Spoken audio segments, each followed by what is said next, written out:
Italian marble flooring ఎలా లే చేస్తారో ఈ వీడియోలో మీకు ఎక్స్ప్లెయిన్ చేయడానికి ట్రై చేస్తాను.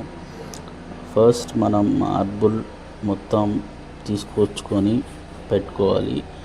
తెచ్చిన తర్వాత మార్బుల్ కట్టింగ్ మనకి 5 ఫీట్ అయితే 5 ఫీట్, 6 ఫీట్ అయితే 6 ఫీట్ మనకి కావాల్సిన సైజులో కట్ చేసుకున్న తర్వాత ఫ్లోరింగ్ వేసుకోవాలి.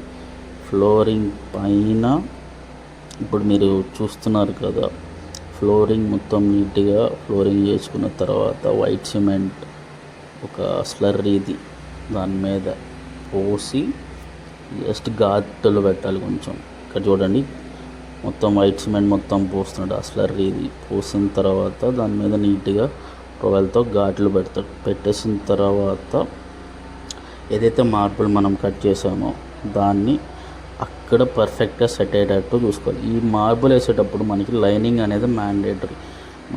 మనకి టైల్స్లో స్పేసర్స్తో కవర్ చేస్తాము.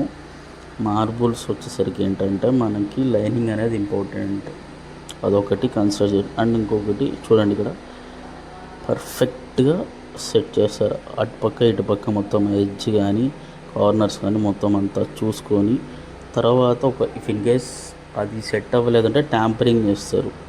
ఇక్కడ మీరు చూసిన ట్యాంపరింగ్ చేసి దాని కిందకి పంపించి కొంచెం లెవెల్గా నీట్గా పెట్టుకుంటారు. సో ఇలా మార్బుల్స్ అనేది సైట్లో జరుగుతుంది. ఇది ఎక్కడైనా కామన్ ప్రాసెస్.